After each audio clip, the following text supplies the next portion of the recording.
masuk tak video Pak.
Bismillahirrahmanirrahim. Assalamualaikum warahmatullahi wabarakatuh. Yang terhormat Ibu Kepala Sekolah, yang kami hormati Bapak Ibu Dewan Guru serta undangan dari SMA Muhammadiyah. Patut kiranya marilah kita mengucapkan puji syukur atas kehadirat Allah Subhanahu wa taala yang mana pada kesempatan siang hari ini kita bisa dipertemukan kembali di ruangan ini dalam keadaan sehat walafiat. Kedua, salawat serta salam semoga tetap tercurahkan kepada junjungan kita Nabi besar Muhammad SAW. Ketiga kalinya kami sampaikan terima kasih memenuhi undangan kami untuk hadir di sini selama kurang lebih 60 menit ke depan guna dalam rangka mendiseminasikan apa yang didapat Bu Uswatun selama mengikuti program Guru Penggerak Angkatan 9 aksi nyata modul 1.4. Adapun susunan acara pada siang hari ini yaitu yang pertama pembukaan, yang kedua menyanyikan lagu Indonesia Raya, yang ketiga penyampaian diseminasi dengan tema membangun stabilitas lingkungan belajar ala Ki Hajar Dewantoro dengan mengimplementasikan nilai-nilai budaya positif di sekolah. Yang ketiga ada tanya jawab, yang keempat penutup. Untuk mengawali kegiatan pada siang hari ini, marilah kita buka forum ini dengan bacaan basmalah. Bismillahirrahmanirrahim. Untuk acara yang kedua, menyanyikan lagu Indonesia Raya, monggo peserta diseminasi dipersilakan untuk berdiri. Bismillahirrahmanirrahim.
silakan duduk kembali.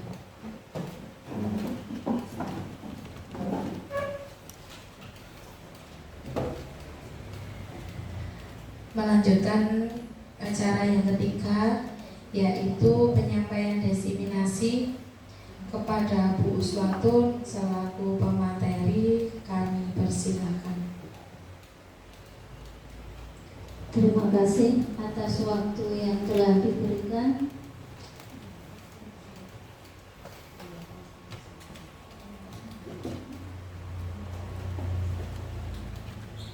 Assalamualaikum warahmatullahi wabarakatuh. Waalaikumsalam warahmatullahi wabarakatuh. Bismillah. Alhamdulillah, la haula wa la quwata illa billah, amma ba'du. Kepada yang terhormat Ibu Kepala Sekolah SDN Kebo Kemiri, yang terhormat Bapak Ibu Dewan Guru SDN Kebo Kemiri, serta ibu-ibu undangan Dewan Guru dari SMA Muhammadiyah yang berbahagia. Pada siang ini, marilah sama-sama kita panjatkan puji syukur kehadirat Allah Subhanahu wa Ta'ala, karena atas limpahan rahmatnya kita semua di siang ini bisa duduk bersama di sini dalam keadaan sehat walafiat. Kedua, salawat serta salam tetap kami haturkan kepada Nabi kita Muhammad SAW. Sebelum desiminasi saya sampaikan, terlebih dahulu saya ucapkan terima kasih kepada Ibu Kepala Sekolah, juga rekan-rekan semua, ibu undangan yang telah merelakan waktunya untuk bisa hadir di kegiatan desiminasi saya siang hari ini. Di siang ini saya menyampaikan sedikit dari apa yang sudah saya peroleh dari kegiatan calon guru penggerak angkatan 9 Sidoarjo 10. Di aksi nyata modul 1.4 ini kami akan membagikan ilmu yang sudah saya peroleh selama kurang lebih 2 bulan. Kita menempuh satu modul dalam pembelajaran calon guru penggerak. Di sini banyak sekali materi-materi yang kita terima, dan saya akan mengimplementasikan kepada rekan-rekan semua. Saya di sini tidak menggurui ataupun ngeminter bagaimana. Saya di sini hanya menyampaikan apa yang sudah saya terima, saya tularkan ke teman-teman semua. Kita belajar bersama dari apa yang belum kita ketahui untuk menjadi lebih baik lagi ke depannya. Seperti tema desiminasi siang ini, yaitu membangun stabilitas lingkungan belajar ala Ki Hajar Dewantara dengan mengimplementasikan nilai-nilai budaya positif di sekolah. Yang saya angkat di sini nanti budaya positif di sekolah. Kalau Bu Lulu tadi menyampaikan tentang posisi kontrol dan keyakinan kelas, saya menambahi di budaya positif sekolahnya.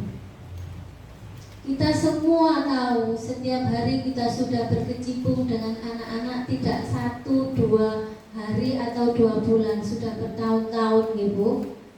Apakah pembelajaran yang kita berikan ke anak-anak selama ini sudah sesuai dengan filosofi pendidikan Ki Hajar Dewantara?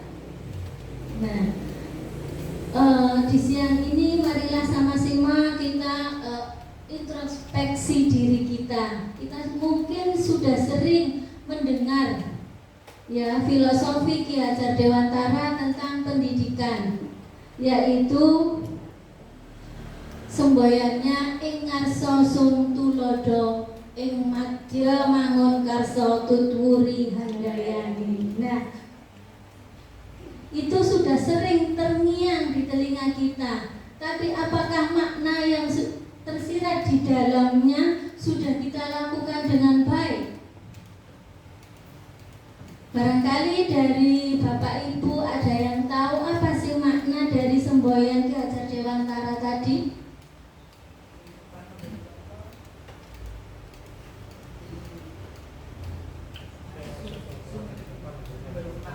Oke. Nah, Ibu Kepala Sekolah menyampaikan di depan kita memberikan contoh, di tengah kita memberikan semangat untuk anak didik kita, di belakang kita memberi motivasi. Nah, terima kasih Bu atas masukannya, tepat sekali. Sebagai pendidik, kita di depan harus bisa memberikan teladan bagi murid-murid kita. Teladan dalam bentuk apa, Ibu? Apapun yang bisa menjadikan murid kita lebih baik. Terus di tengah kita harus memberikan ide dan gagasan. Mungkin anak didik kita atau peserta didik kita belum banyak mengetahui hal-hal yang baik dari apa yang ada di lingkungan kita. Nah, tugas kita di sini kita harus bisa membangun ide dan gagasannya. Kita bisa mengorek dari kemampuan anak didik kita. Dan di belakang kita harus memberikan motivasi dan dukungan kepada murid-murid kita. Karena tidak semua anak mengalami siklus kehidupan yang baik-baik saja. Dalam dunia pendidikan sangat erat dengan kejadian anak-anak di rumah. Misalnya, kalau mungkin anak-anak di rumah kurang dapat motivasi dalam menempuh pendidikan atau untuk belajar, maka tugas kita di sekolah kita harus bisa memberikan motivasi dan dukungan kepada murid-murid kita untuk terus semangat dalam mencari ilmu ataupun belajar. Tugas guru di sini tidak hanya mengajar atau mentransfer ilmu kepada anak didik kita, tapi juga dukungan dan motivasi kita untuk menjadikan anak-anak yang lebih baik itu sangat diperlukan.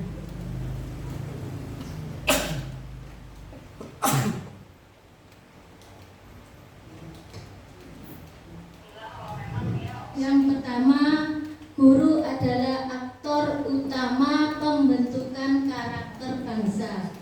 Bapak Ibu setuju napa mboten?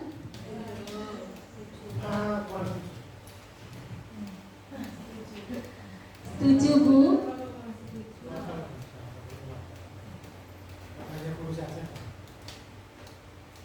Kenapa Pak?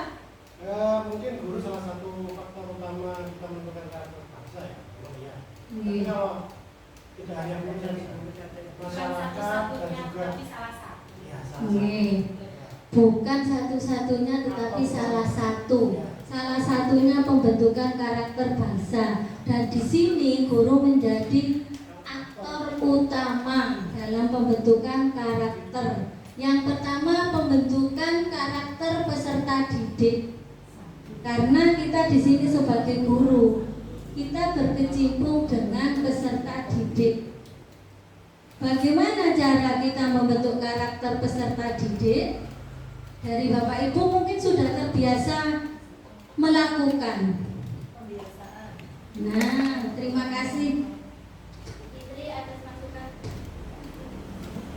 atas masukannya dari pembiasaan. Mungkin dari yang lain? Untuk membentuk karakter peserta didik bisa kita lakukan dari pembiasaan kita sehari-hari.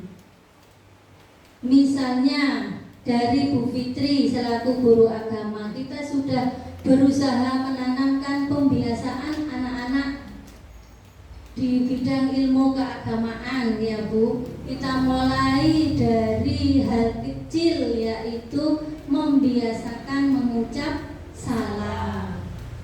Ini sudah kita terapkan ke anak didik kita dari mulai kelas 1 sampai kelas 6. Yang kedua, dari pembiasaan pembacaan surat pendek. Di sini kita mengajarkan anak-anak kita untuk membiasakan membaca surat-surat ataupun sampai menghafal, Ibu.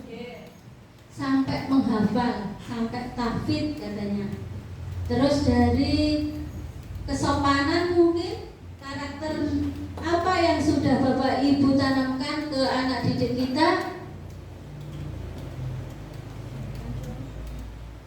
Memberikan contoh. Kalau kita menginginkan anak didik kita berubah karakternya menjadi lebih baik, maka diri kita lah dulu yang harus memberikan contoh kepada anak-anak. Karena anak-anak melihat apa yang kita lakukan, apa yang sudah kita terapkan sehari-hari, kemungkinan besar itu yang akan ditiru oleh anak didik kita. Kalau gurunya hebat, gurunya sopan, baik, besar kemungkinan siswa-siswinya juga akan seperti itu. Itu dari karakter peserta didik. Jika karakter peserta didik anak kita sudah terbiasa dilakukan di sekolah, maka besar kemungkinan dia akan membawa pembiasaan-pembiasaan baik yang sudah kita tanamkan, kita contohkan kepada mereka sehari-hari ke lingkungan keluarganya. Kalau sudah di lingkungan keluarga mereka bisa menerapkan dengan rutinitas, dengan pembiasaan tersebut, besar kemungkinan di lingkungan masyarakat dia juga akan tetap seperti itu. Karena waktu anak-anak lebih banyak di lingkungan keluarga ataupun masyarakat daripada di sekolah. Jadi pembiasaan yang sudah mereka lakukan itu akan terbentuk di karakter masyarakat juga. Jika karakter masyarakatnya baik, maka besar kemungkinan karakter bangsanya juga akan menjadi baik. Kita mulai dari yang bawah, karena peran kita sebagai guru, apa yang bisa kita lakukan kalau langsung merubah menjadi karakter bangsa? Mustahil ya Bu. Siapa kita? Kita hanya seorang pendidik. Nah, dari lingkungan mana yang bisa kita mulai? Maka dari situ kita mulai dulu. Jika semua karakter sudah terkait, mulai dari anak-anak bisa menerapkan untuk dirinya dan masyarakat, kemungkinan akan terbawa sampai anak-anak dewasa, sampai dia bisa bermasyarakat sendiri. Jika masyarakatnya baik, maka karakter bangsanya juga akan menjadi baik.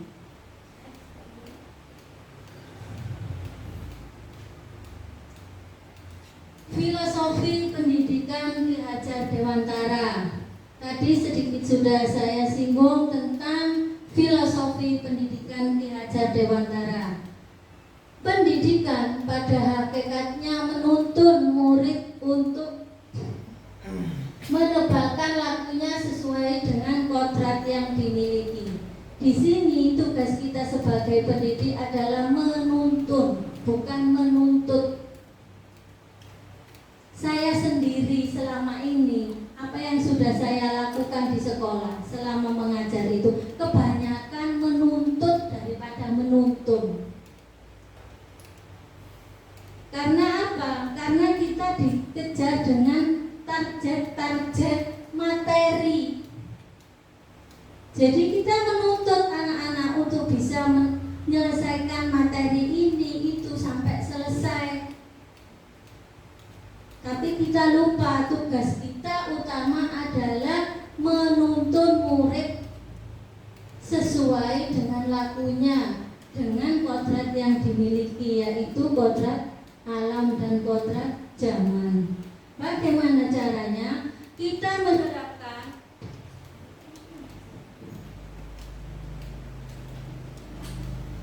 kita gali kemampuan anak didik kita. Mungkin Bapak Ibu sudah melakukan ya, bagaimana cara kita menggali potensi anak didik kita.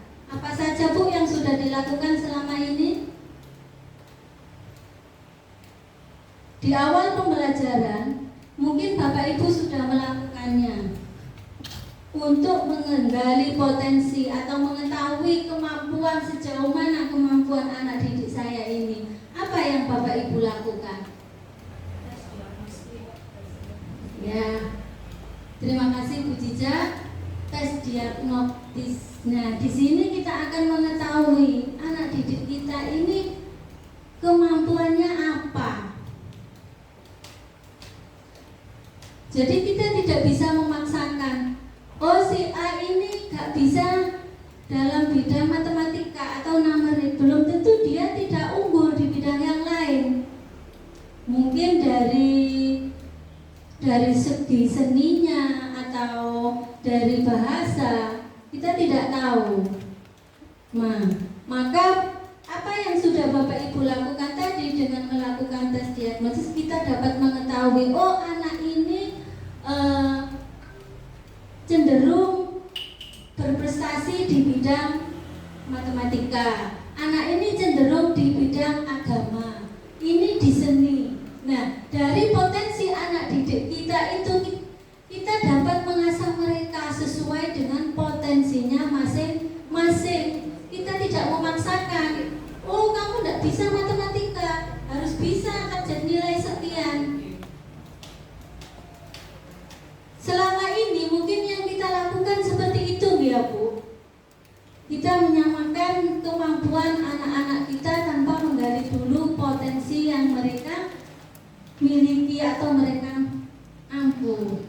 Nah, dengan kita melakukan filosofi pendidikan Ki Hajar Dewantara, kita sudah melakukan tugas kita sebagai guru, yaitu menuntun, bukan menuntut sesuai dengan kodrat anak-anak kita, yaitu kodrat alam dan kodrat zaman. Kita tidak bisa menyamakan pembelajaran atau pengajaran dari sistem kita belajar dulu dengan sekarang. Kita sesuaikan dengan zamannya. Sekarang zamannya IT. Kalau kita hanya sekedar belajar metode atau sistem pembelajaran seperti yang kita terima dulu tanpa menyesuaikan zamannya, mungkin anak-anak juga bosan gitu. Kalau dulu kita pembelajarnya adalah teacher center, anak diminta manut pelek apa yang dimau oleh gurunya, semua gurunya. Tetapi sekarang tidak, kita ubah, khususnya kelas tinggi. Banyak metode yang dapat kita gunakan untuk menggali potensi anak didik kita. Misalnya kalau sekarang kita sering menggunakan media proyektor, media laptop dalam pembelajaran. Banyak juga kita melakukan demonstrasi. Anak-anak dibuat untuk satu anak membuat proyek seperti itu. Jadi di situ kita bisa menggali kemampuan anak. Yang selanjutnya yaitu guru menghamba pada murid, artinya proses pendidikan berpihak pada murid. Sebelum kita melakukan pembelajaran di awal, kita kasih anak-anak itu pertanyaan-pertanyaan apa ya Bu ya, yang menggali potensi dia sesuai dengan materi yang kita sampaikan hari ini. Kita sangkut pautkan dengan realita dia sehari-hari. Jadi nanti juga kita tawarkan ke anak-anak pembelajaran yang bagaimana yang mereka inginkan. Seperti itu. Nah, dari situ kita pasti anak-anak akan menyampaikan ide-ide mereka. Sing menyenangkan Bu, sing gak bosen. Nah, itu kita bisa terapkan dalam pembelajaran yang akan kita berikan. Jadi anak-anak menerima pembelajaran itu dengan enjoy, tidak bosan. Kalau dulu apa yang disampaikan oleh guru ya itu yang harus diterima oleh anak-anak. Kita tidak tahu anak-anak itu ngerti apa tidak, bosen apa enggak. Nah, kita tidak tahu, tapi di sini kita pembelajaran berusaha kita berpihak pada anak. Pembelajaran kita berusaha menciptakan pembelajaran yang menyenangkan. Selanjutnya kita berpedoman pada trilogi pendidikan, yaitu ing ngarsa sung tulodo ing madya mangun karsa tutwuri handayani. Semboyan pendidikan filosofi Ki Hajar Dewantara ini kita berusaha menerapkan dalam pembelajaran kita sehari-hari. Untuk maknanya tadi sudah saya sampaikan di depan. Selanjutnya yakni filosofi pendidikan Ki Hajar Dewantara. Filosofi tujuan pendidikan Ki Hajar Dewantara sendiri yaitu menuntun segala kodrat pada anak agar dapat mencapai keselamatan dan kebahagiaan yang setinggi-tingginya. Maka sekolah ibaratnya anak tanah tempat bercocok tanam dan murid ibaratnya tanaman padi. Maka peran guru ibarat petani sangat penting untuk menjadikan tanamannya tumbuh subur. Artinya di sini selama ini kita selalu punya pikiran bahwa anak pinter itu dasarnya memang sudah pinter. Seperti itu Ibu. Wis pinter arek iku kebiyen wis teko konone. Nah, peran kita di sini adalah sebagai petani, katanya filosofi Ki Hajar Dewantara. Kita mengolah tanaman, biji yang kita semai meskipun bukan biji yang kualitas terbaik, jika kita bisa mengolah tanahnya, merawat tanamannya dengan selalu memberikan motivasi, menggali potensi, insya Allah tumbuhan itu juga akan tumbuh menjadi tumbuhan yang baik, meskipun dari benih yang kurang baik. Karena guru di sini tahu bagaimana cara menggali potensi anak ini. Dulunya anak ini memang dianggap kurang mampu, kurang berprestasi, mungkin dari lingkungan keluarga kurang mendukung, sarana prasarana dia selama belajar belum terpenuhi. Nah, tugas kita di sini kita menggali itu, Bu. Kita tidak hanya memberikan pengajaran atau memberikan ilmu, tetapi juga kita menuntun anak-anak. Prosesnya anak-anak untuk menjadi lebih baik itu butuh peran kita.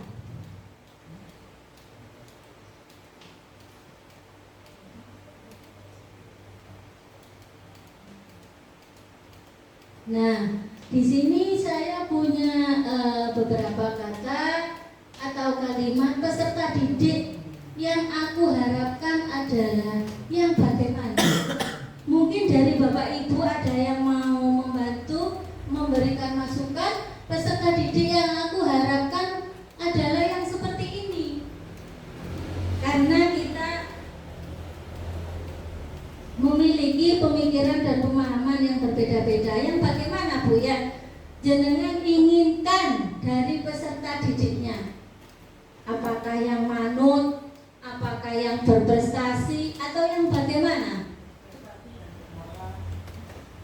Terima kasih Bu. Kata Bu Irman tadi menginginkan peserta didiknya yang berprestasi dan bermoral.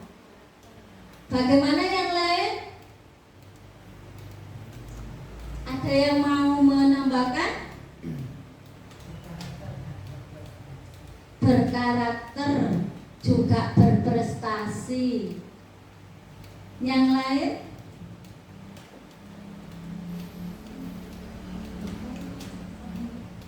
Sama idem. Setuju berarti nggih? Nah, kita semua pasti menginginkan murid-murid kita yang berprestasi, tetapi juga memiliki moral dan karakter yang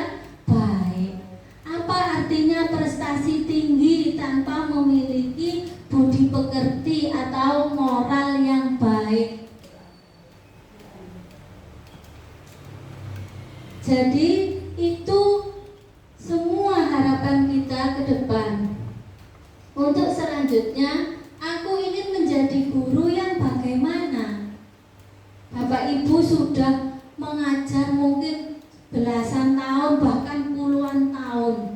Selama ini pasti punya pemikiran, aku ingin menjadi guru yang bagaimana untuk murid-muridnya, untuk peserta didiknya. Yang bagaimana? Bapak juga bisa, yo, dari tadi ibu terus yang ngasih masukan, bapak-bapaknya monggo. Yang bagaimana? Yang dikangeni sama siswanya, kata Bu Erni. Yang lain? Diteladani.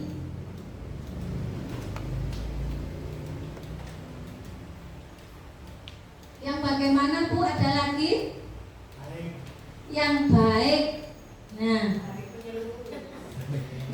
terima kasih atas masukan-masukan Bapak Ibu semua. Aku ingin menjadi guru yang baik, kata Pak Jai. Tanda kutip baik.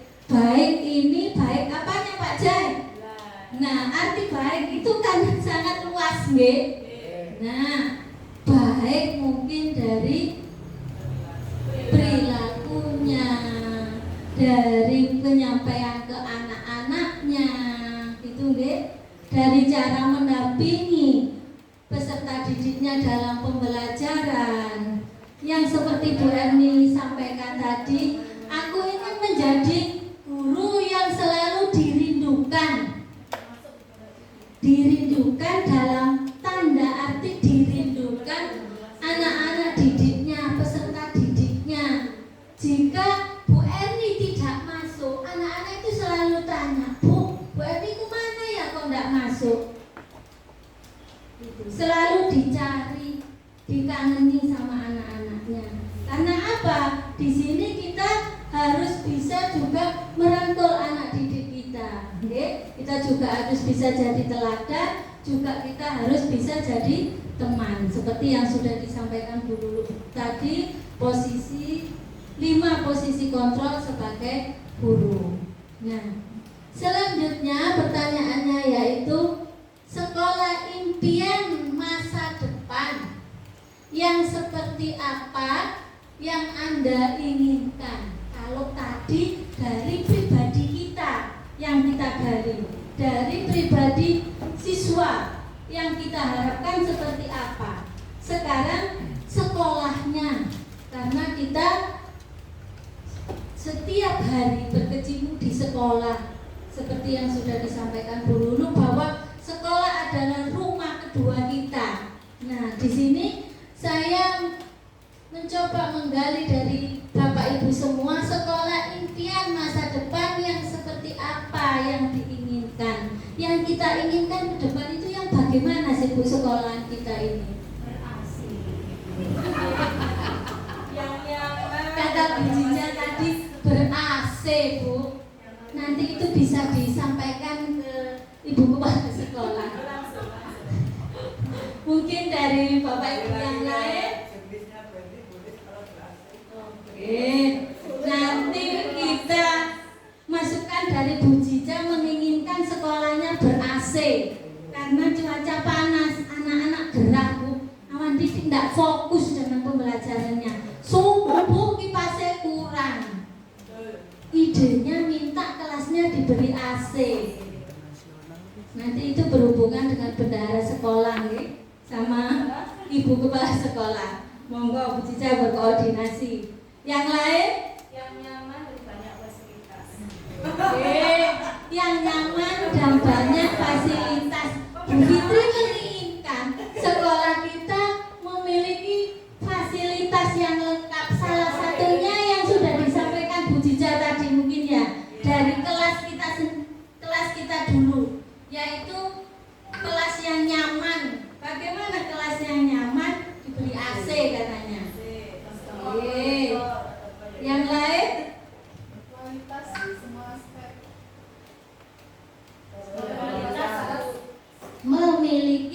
sekolah yang berkualitas. Dari kualitas apa, Bu? Segala aspek. Itu yang kita inginkan ke depan. Segala aspek yang sudah kita bangun bersama di sekolah kita, itulah impian sekolah-sekolah kita di masa depan. Tentunya tidak sekolah yang aman, nyaman, dan juga ramah anak. Semua itu bisa kita wujudkan kalau kita sudah memiliki kesadaran diri dengan posisi kita masing-masing. Kita juga perlu selalu berinovasi dari apa yang sudah kita terapkan untuk menjadikan anak-anak yang lebih baik. Kita juga butuh berkolaborasi dengan semua pihak untuk mewujudkan sekolah impian masa depan kita.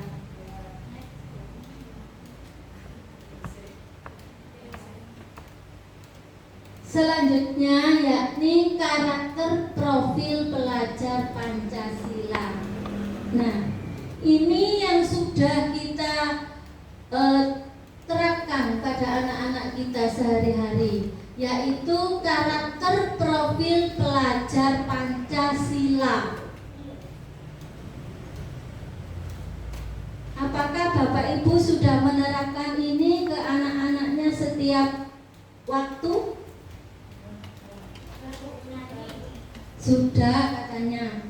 Contohnya apa, Bu? Tiap hari sudah tak ajak nyanyi, Bu, profil pelajar Pancasila sebelum pembelajaran sampai anak-anak hafal. Nah, itu bentuk konkret kita, contoh kecil kita dalam penerapan profil pelajar Pancasila. Profil pelajar Pancasila memiliki 5 poin. Yang pertama yaitu beriman dan bertakwa kepada Tuhan Yang Maha Esa.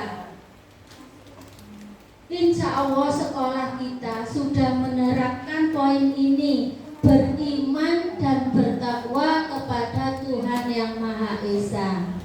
Real penerapan sudah kita lakukan tiap hari dalam penanaman karakter peserta didik kita. Mungkin ke depan ada inovasi lagi ataupun tambahan poin, Bu Fitri, untuk penanaman karakter beriman dan bertakwa kepada Tuhan Yang Maha Esa. Insya Allah ada. Seperti apa, Bu, yang akan kita banggakan misalnya? Seperti kita mengajak anak-anak untuk sholat bersama setelah istighosah, sebelum istighosah, untuk istighosah. Setiap hari Jumat. Program ke depan kita, program tambahan kita dalam penanaman karakter beriman dan bertakwa kepada Tuhan Yang Maha Esa di sekolah kita ke depan. Kalau selama ini kita hanya membiasakan sholat duha berjamaah pada anak-anak yang kelas tinggi, tapi ke depan kita akan menambahkan setiap 1 bulan sekali kita melakukan sholat duha berjamaah semua siswa di halaman sekolah. Kok di halaman sih wong sholat? Karena kita belum memiliki fasilitas keagamaan berupa tempat ibadah. Maka kita mengajak anak-anak melakukan karakter, pengembangan karakter beriman dan bertakwa kepada Tuhan Yang Maha Esa di halaman. Sementara mungkin di halaman itu barangkali ke depan sekolah bisa memiliki fasilitas sendiri untuk tempat ibadah anak-anak. Amin. Yang kedua, berkebinekaan global. Dari karakter berkebinekaan global ini mungkin sudah kita terapkan ke anak-anak kita melalui realita kita dalam pelaksanaan P5. Contohnya apa, Bu? Kebinekaan global yang sudah kita terapkan ke anak-anak. Mungkin dari Bapak Ibu yang sudah melaksanakan kurikulum Merdeka ini sudah sering sekali.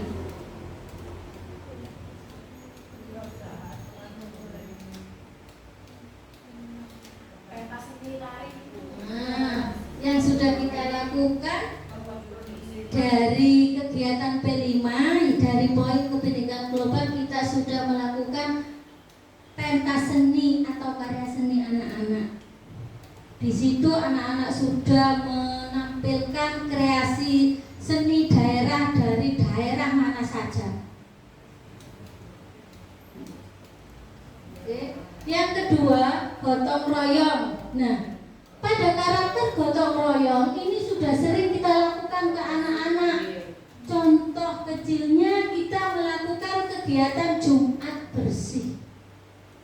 Anak-anak sudah melakukan kegiatan gotong royong dengan sendirinya, meskipun masih perlu bimbingan atau arahan dari Bapak Ibu guru. Kedua, mandiri dan kreatif. Mandiri di sini anak-anak sudah kita biasakan, kita membentuk pembiasaan anak-anak untuk memimpin doa. Jadi Bu Guru hanya tinggal mendengarkan. Kalau dulu selalu Bapak Ibu guru yang memimpin doa, tapi sekarang anak-anak sendiri yang memimpin tanpa kita minta. Sudah punya tanggung jawab kemandiriannya. Kreatif, anak-anak sudah kreatif dalam menyelesaikan tugas proyek-proyeknya.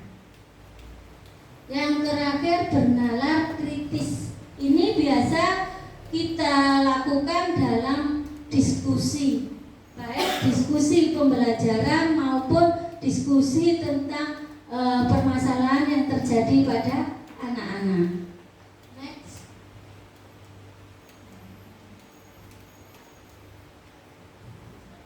Sekolah impian masa depan, jawaban dari pertanyaan tadi ya Bu. Nah, sesuai filosofi pendidikan Ki Hajar Dewantara, sekolah yang diibaratkan tanah tempat bercocok tanam dan murid diibaratkan sebagai tanaman padi, maka peran guru ibaratnya petani sangat penting untuk menjadikan tanamannya tumbuh subur, sehingga peran seorang guru sangat penting dalam mengusahakan agar membentuk lingkungan yang menyenangkan, aman, nyaman untuk tumbuh serta dapat menjaga dan melindungi setiap murid dari hal-hal yang kurang bermanfaat dan bahkan mengganggu perkembangan potensi murid, sehingga menjadi sekolah yang akan memberikan kesempatan dan kebebasan pada murid untuk berproses, belajar lagi, sehingga mampu menerima dan menyerap pelajaran dengan baik sesuai dengan ide-ide yang sudah Bapak Ibu sampaikan tadi. Ya, sudah masuk semuanya Bu. Next. Dengan demikian, salah satu tanggung jawab kita sebagai seorang guru adalah bagaimana menciptakan suatu lingkungan positif yang terdiri dari warga sekolah yang saling mendukung, saling belajar, dan saling bekerja sama, sehingga tercipta kebiasaan-kebiasaan baik. Jika kebiasaan-kebiasaan baik ini akan tumbuh menjadi suatu karakter.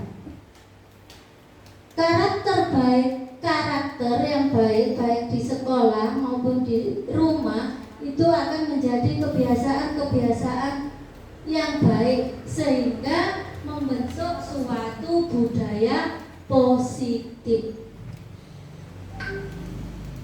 Itulah runtutan cara kita membentuk budaya positif dari pembiasaan-pembiasaan yang baik yang jadi lama-kelamaan akan menjadi karakter.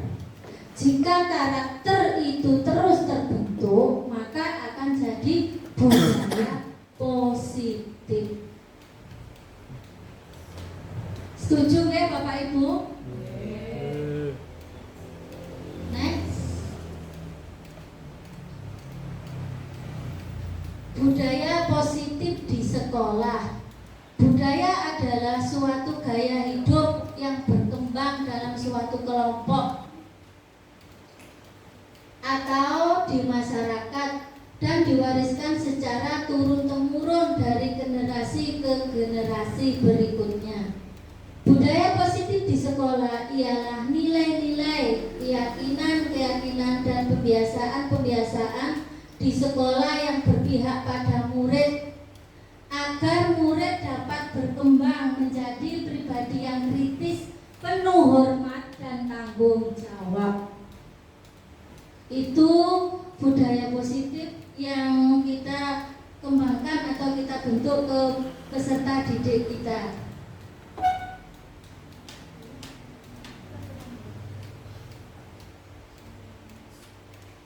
Selanjutnya yakni disiplin positif. Disiplin positif merupakan unsur utama dalam terwujudnya budaya positif, yaitu bertujuan untuk menjadikan orang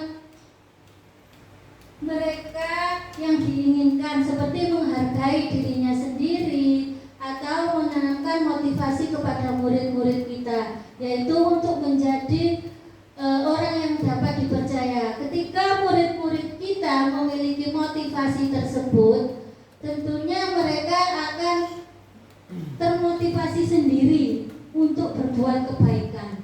Motivasi itu dinamakan dengan motivasi intrinsik. Motivasi intrinsik mereka untuk tetap berperilaku baik. Misalnya, anak-anak tahu kalau mereka melanggar peraturan ataupun keyakinan kelas, pasti mereka akan mendapat hukuman. Misalnya seperti ini, saya datang terlambat ke sekolah. Nanti kalau saya datang terlambat ke sekolah, pasti saya dapat hukuman dari Bapak Ibu guru. Nah, berarti ini anak-anak belum memiliki motivasi intrinsik karena mereka belum menyadari dari apa yang mereka lakukan. Motivasi intrinsik ini akan muncul jika anak-anak sudah melakukan pembiasaan-pembiasaan baik. Misalnya seperti ini. Saya tidak akan datang terlambat ke sekolah. Jika saya datang terlambat ke sekolah, maka saya akan ketinggalan pelajaran. Nah, di sini anak-anak sudah punya angan-angan sendiri, motivasi dirinya sendiri untuk menjadi lebih baik tanpa ada dorongan dari orang lain. Misalnya, saya tak belajar sungguh-sungguh supaya dapat nilai bagus. Nanti loh aku dapat nilai bagus, pasti dapat hadiah dari Bu Lulu. Nah, ini termasuk motivasi intrinsik nopo mboten, Bu? Bukan, kata Bu Cica. Kenapa kok bukan? Nah, karena ada hadiah yang diharapkan anak-anak. Jadi motivasi mereka adalah untuk menerima hadiah. Kalau aku nilainya bagus, aku berbuat baik, pasti aku dapat hadiah dari Bapak Ibu guru. Berarti di sini anak didik kita belum memiliki motivasi intrinsik, motivasi yang tumbuh dari dalam dirinya. Dia belum menyadari kalau dia pinter, dapat nilai bagus, nanti ke depannya juga untuk dirinya sendiri, kembali ke dirinya sendiri. Bukan karena hadiah ataupun yang lain.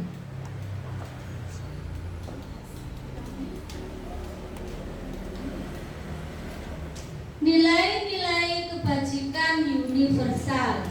Nilai-nilai yang pertama yakni profil pelajar Pancasila. Tadi sudah kita bahas, kita kupas satu-satu poin-poin apa saja dari profil pelajar Pancasila. Selanjutnya yaitu nilai rasa hormat. Nah, nilai rasa hormat ini yang selalu kita tanamkan kepada anak-anak. Anak-anak bisa saling menghormati, menghargai antar sesama, juga kepada Bapak Ibu guru. Selanjutnya nilai kebajikan menghargai sesama teman, menghargai orang lain. Itu kita tanamkan ke anak-anak. Selanjutnya empati, kejujuran, kepercayaan diri, kerjasama, toleransi, dan kedamaian. Nilai-nilai kebajikan ini marilah kita tanamkan ke anak didik kita sedikit demi sedikit, supaya nanti anak didik kita dapat menjadi anak didik yang seperti Bapak Ibu harapkan tadi. Next. Hukuman dan konsekuensi.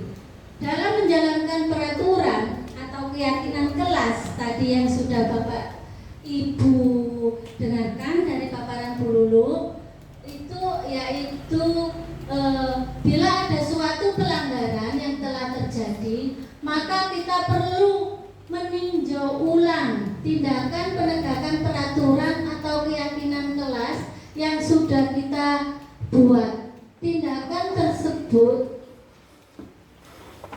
baik berupa hukuman atau konsekuensi. Apa bedanya hukuman dan konsekuensi? Hukuman adalah sesuatu yang menyakitkan yang harus terjadi tanpa adanya kesepakatan sebelumnya, membuat anak-anak tidak nyaman dalam jangka panjang. Biasanya ditandai dengan kalimat-kalimat yang keras. Kalau konsekuensi adalah sesuatu yang harus terjadi atas suatu pelanggaran sesuai dengan kesepakatan, membuat anak-anak tidak nyaman dalam jangka pendek. Dari dua kalimat hukuman dan konsekuensi kita dapat mengetahui kalau anak-anak kita kira-kira suka diberikan hukuman ataupun konsekuensi, semuanya juga memberatkan ke anak-anak. Seperti yang sudah Lulu sampaikan tadi, kita bisa meminimalkan kalimat hukuman, kita rubah jadi keyakinan kelas.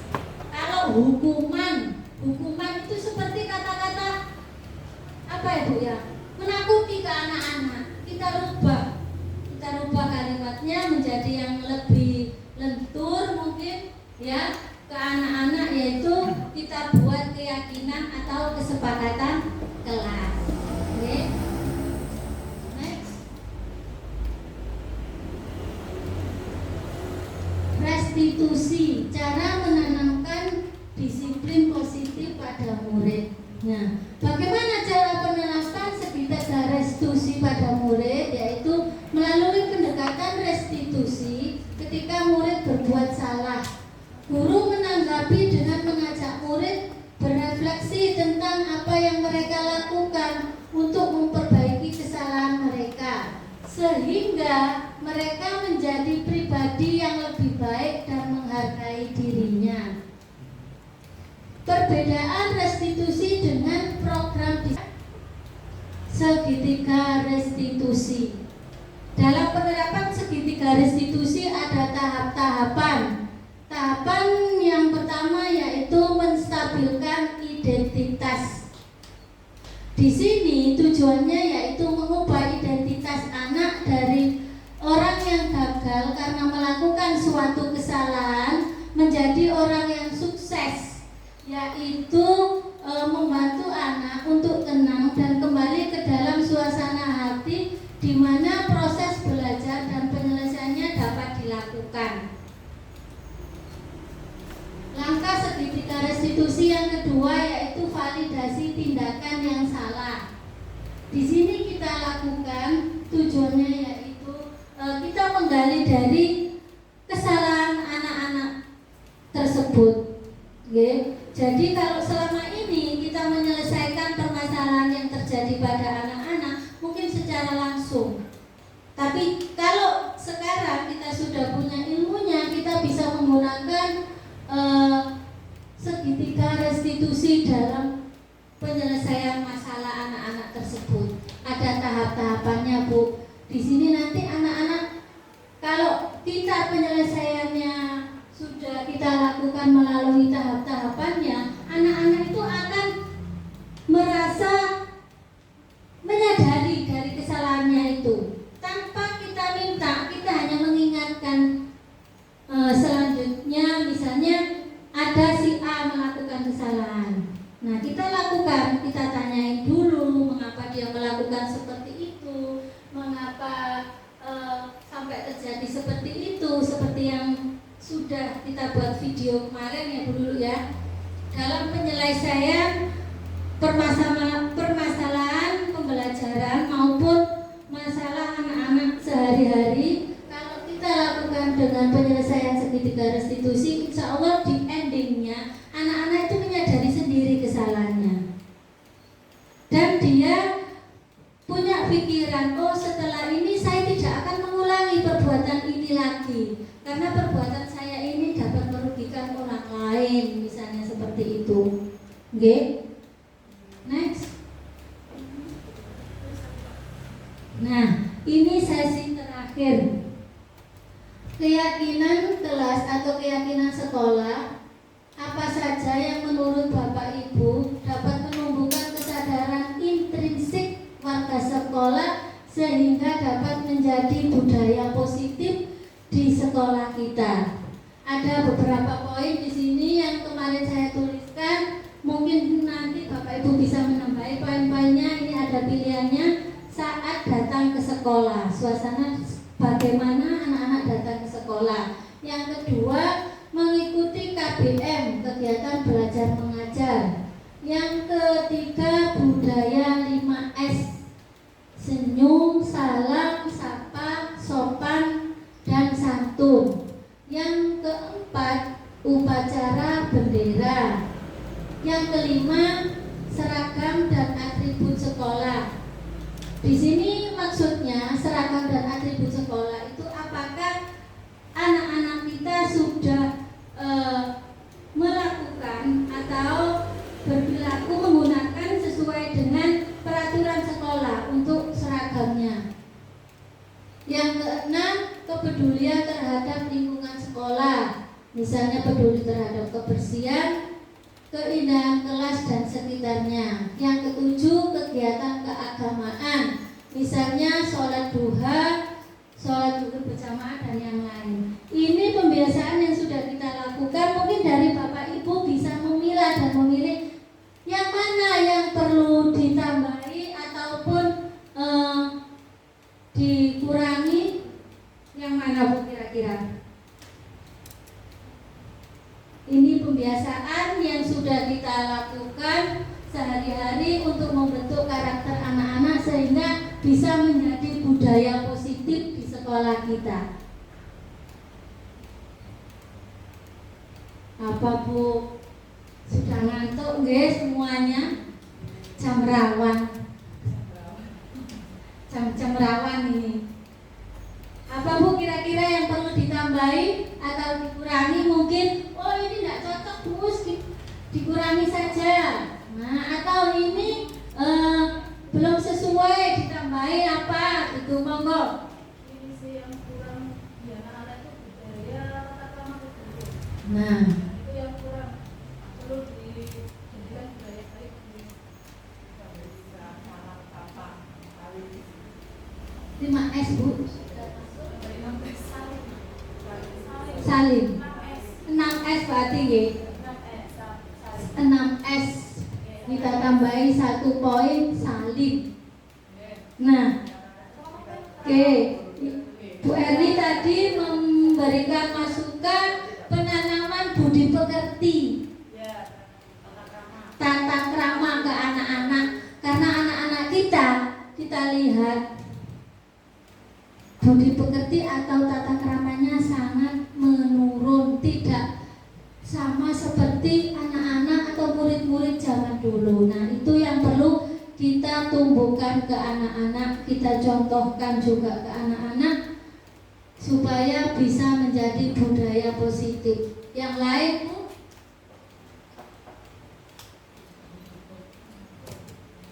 Sudah cukup? Bungkus, setuju nggih?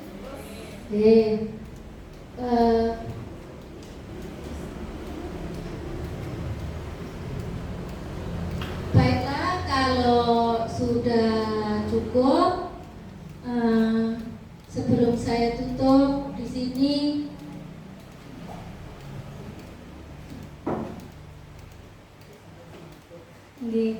saya sedikit berterima kasih.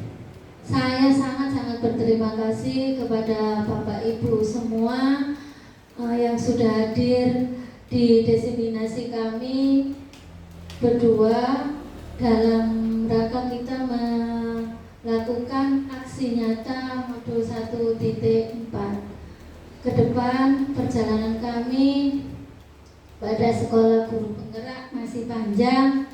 Tentunya kami akan sering mungkin ngerewok atau apa ya Bu istilahnya, melibatkan Bapak Ibu semua dalam proses belajar kami.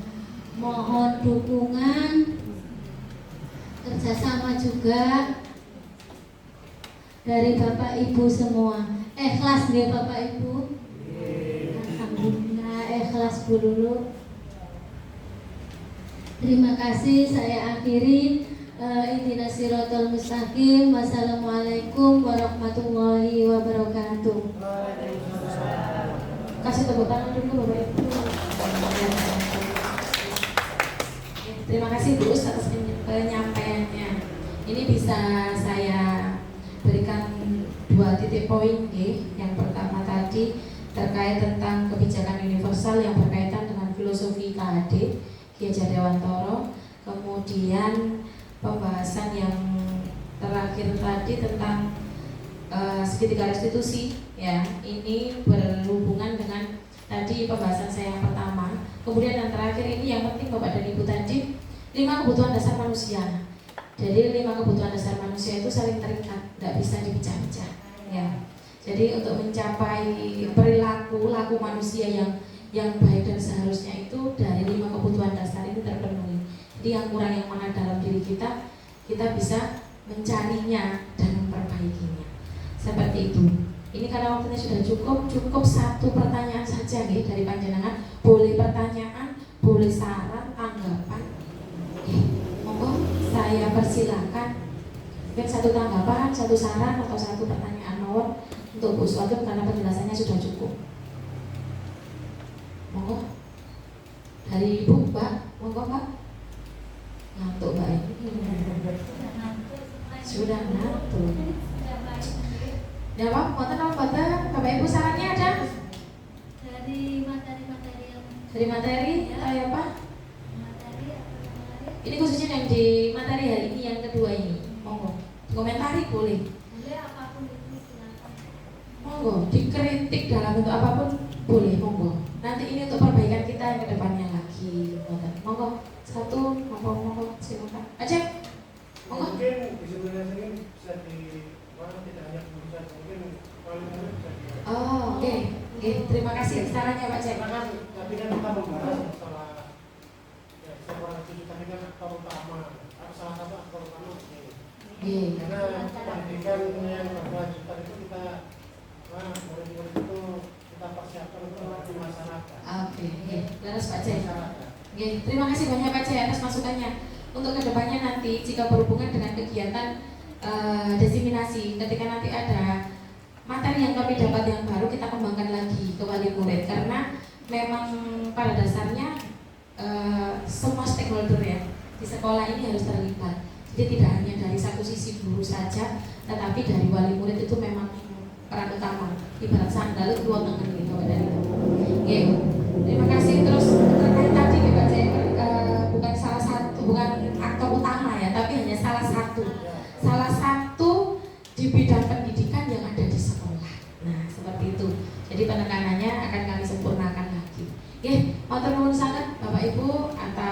waktunya, di sela-sela ngantuknya. Jika ada kesalahan, sudah kami simpulkan ya ini tadi. Jika ada kesalahan dari kami mohon maaf yang sebesar-besarnya. Selamat berakhir pekan, bermalam minggu bersama keluarga tercinta. Saya akhiri, dari mbak-mbaknya dan dengan pacar-pacarnya. Nah, silakan mempersiapkan diri untuk weekend kemana. Saya akhiri, wabillahi taufiq wal hidayah. Sehat selalu. Wassalamualaikum warahmatullahi wabarakatuh. Waalaikumsalam.